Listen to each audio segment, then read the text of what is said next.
I'm Carla Bush. I'm Kelly Sorg. I'm Gwendolyn Morton, and this is Historical Highways.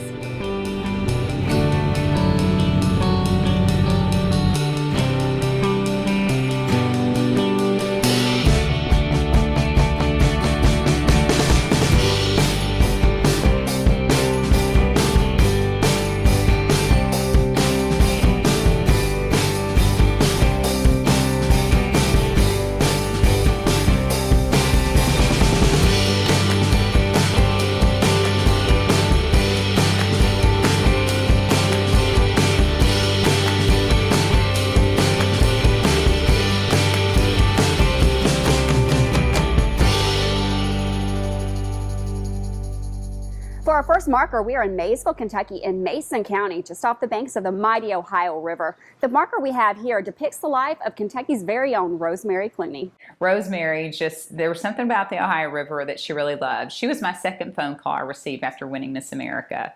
And so one of the things that she implored of me was to never forget where I came from.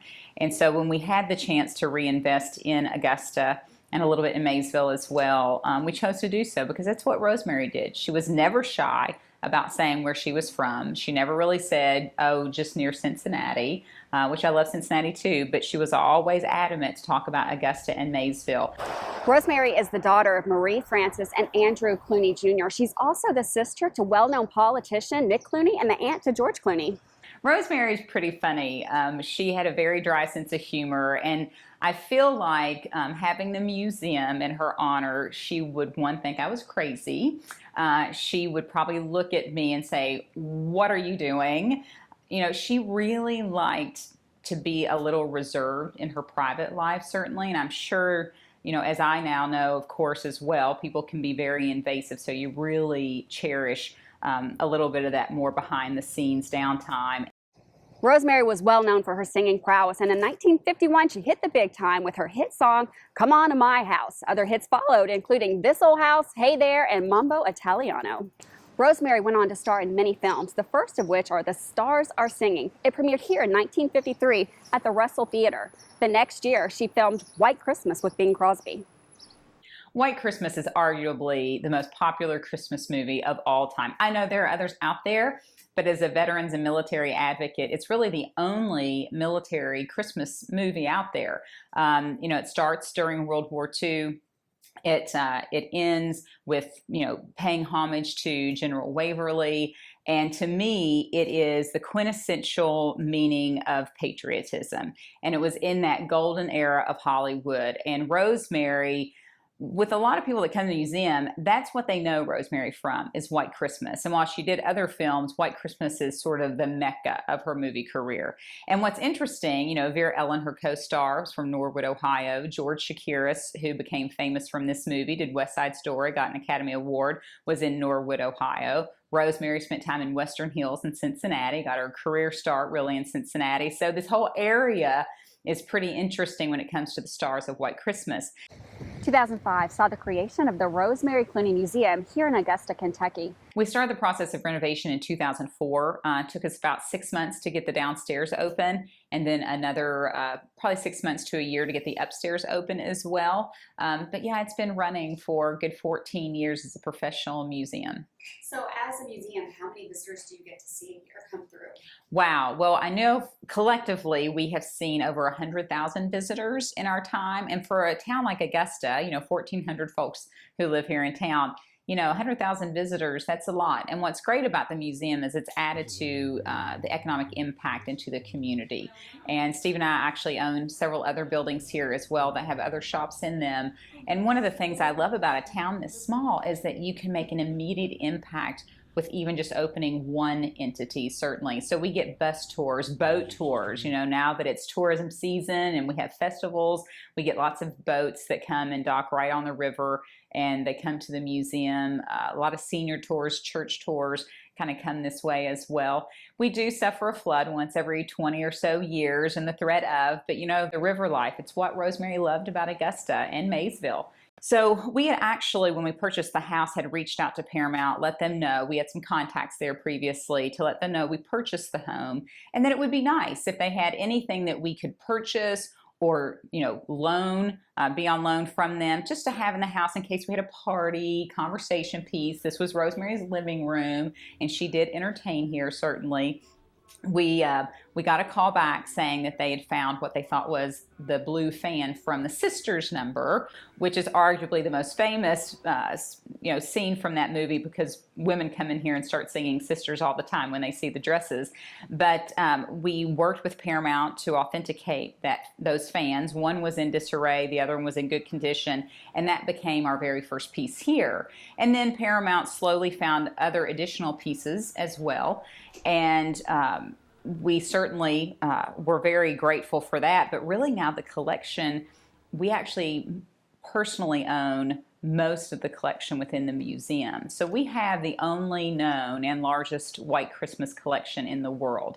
There are still a few pieces, one in Australia, one in Cleveland, Ohio, that we're still working to get. Some pieces that people are the most requested pieces for us, for the black dress from the Love You Didn't Do Right by Me scene, or her Rosemary's black dress from the minstrel number. We're still searching for those, but this particular room is the most popular room. Do you have a favorite piece here in the museum, something that you just really hold dear to your heart?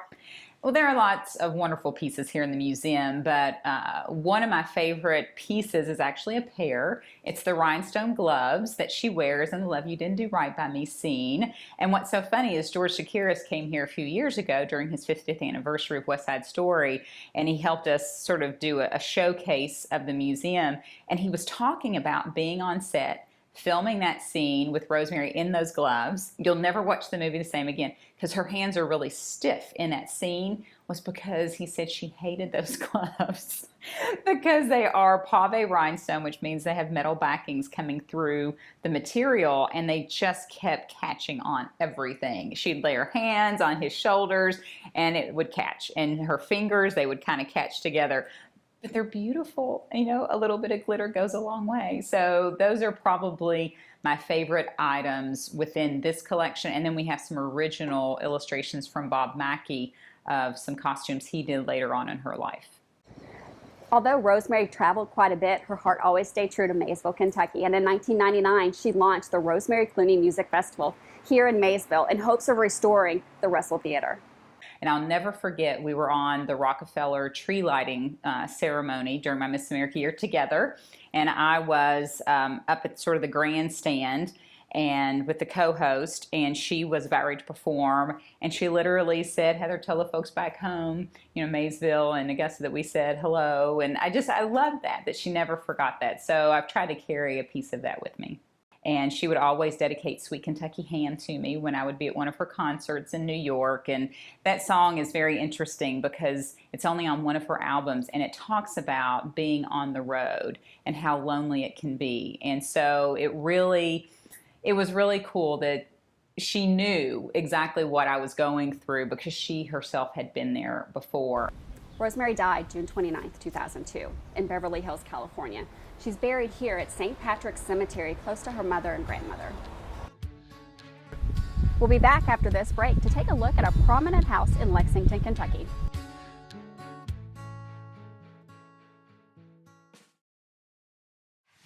Welcome back to Historical Highways. Historical marker 1447 is located here on North Broadway in Lexington, Kentucky, right in the heart of Fayette County. The building known as Fairlawn was built around 1845 and was the home of Dr. Benjamin W. Dudley from 1846 until his death in 1870. Dr. Dudley had already purchased the small white cottage to the south of the property in 1839, and he used the cottage as a place to give instruction on anatomy and surgery while he was a member of the faculty at nearby Transylvania University. After his retirement from the university in 1850, he continued to practice at Fairlawn on occasion. Yes, Benjamin Winslow Dudley was one of the most prominent physicians in Lexington and associated with Transylvania University, and came to Lexington to Bryan Station as a boy, and then moved to Lexington. Went to medical school at the University of Pennsylvania, and went down the Mississippi River on a flatboat, sold his cargo, bought a boatload of flour, went to Europe. Went to Britain and sold the flour and made enough money to stay there for 4 years. And he studied in London, studied in Paris, studied with Napoleon's physician, and came back to Lexington and became a member of the faculty of Transylvania University. In the 1830s, he buys a cottage here next to the Fairlawn building that we're in now. And I guess he lives there and performs medical procedures there, and then builds this house in 1846. It looks to me like it was a Greek Revival house. If you look at the masonry, it was Flemish bond masonry, which would have been typical of that period. And it has a triple window there in the center, and the door casings downstairs look like Greek Revival door facings, and the mantelpiece in the front looks like a Greek Revival mantel. And so he lives here, and then when he gets old, he moves to Gratz Park. He has a son who owns the Bodley Bullock House, William Ambrose Dudley. He's the president of the railroad, and he dies there in 1870. And in 1874, his family sells Fairlawn. In 1874, Fairlawn was purchased by William T. Withers, a CSA colonel during the U.S. Civil War. Withers transformed Fairlawn into a horse farm, and he became a successful breeder, successful enough to be inducted into the Harness Racing Hall of Fame. President and former U.S. General Ulysses S. Grant and King Kalakaua, the last king of the island nation that is now Hawaii, were both entertained at Fairlawn. When Withers died in 1889, Fairlawn Stock Farm was rumored, in the currency of its day, to be worth $500,000. General Withers is from Cynthiana, and his wife is from Mississippi. And as a young man, he was going to Bacon College in Harrodsburg. And he leaves the school to go fight in the Mexican War. And he's in the Battle of Buena Vista with Henry Clay's son, Henry Clay Jr., who gets killed there. And Withers is wounded there. He takes a shot to the hip and is crippled up badly, but is brought back to Lexington. And he marries this lady that he knew when he was a college student, and she's from Mississippi. He goes down to Mississippi and practices law there for a period. And then the Civil War comes, and he joins the Confederate Army. He was against secession, but when Mississippi seceded, he joins the Confederate Army. And then afterwards, he decides not to practice law. He decides to become a horse breeder and a horse. He's not a trainer, and he doesn't race, but he raises horses for trotting tracks. So he buys Fairlawn in 1874, and he's a rich man. And I'm convinced he came in and made changes in the building, and he made the windows longer. He added metal hood molds over the windows, and he put a long porch across the front, very Victorian. And he put brackets along the eaves. The current owner of Fairlawn is Elizabeth Cruz.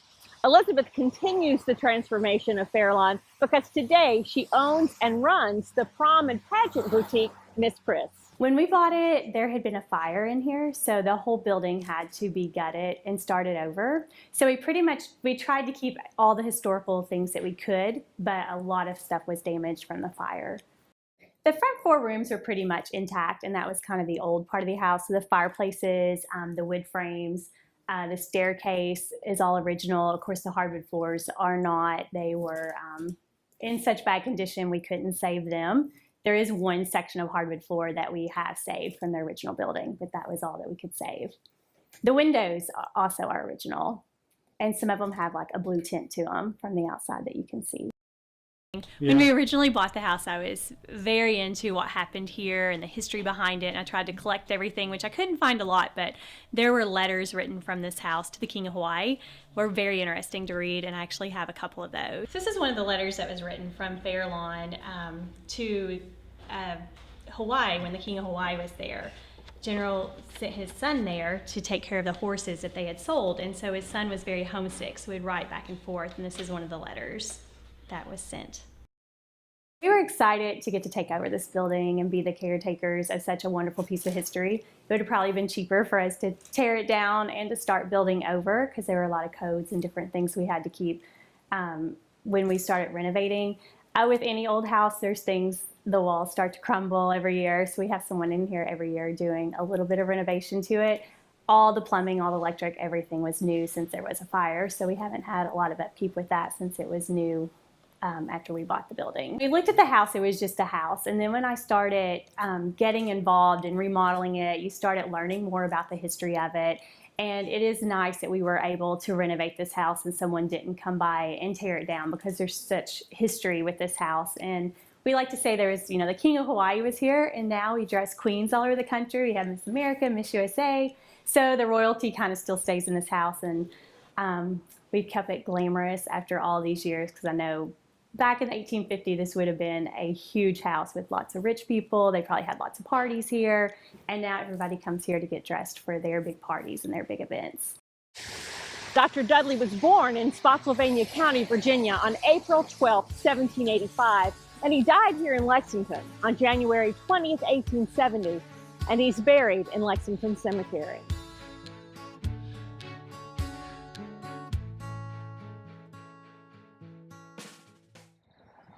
Beckham County, Kentucky. Never heard of it? You're not alone.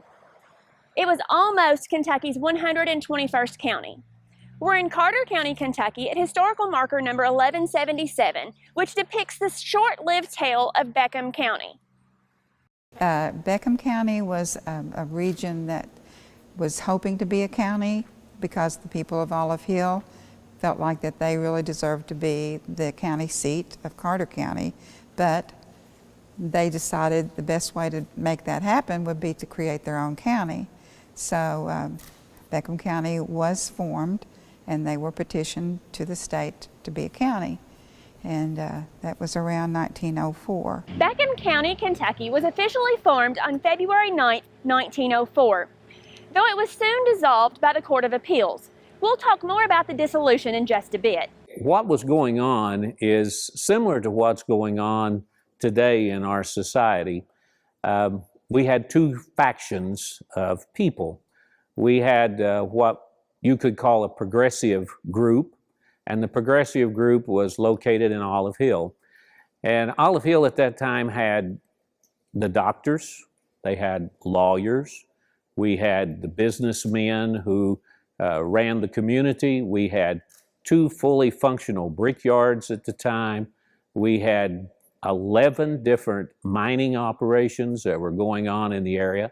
And because they were progressive, they wanted to see things move very quickly. And on the other end of our county, we had a more rural group of people that lived, and they were not as progressive, I would call progressive, as the people here. So the progressives just got together and decided, hey, maybe we can start our own county, and that way we can move with our social agenda a lot quicker than what they can on the other end. Beckham County was created from portions of Carter, Lewis, and Elliott counties.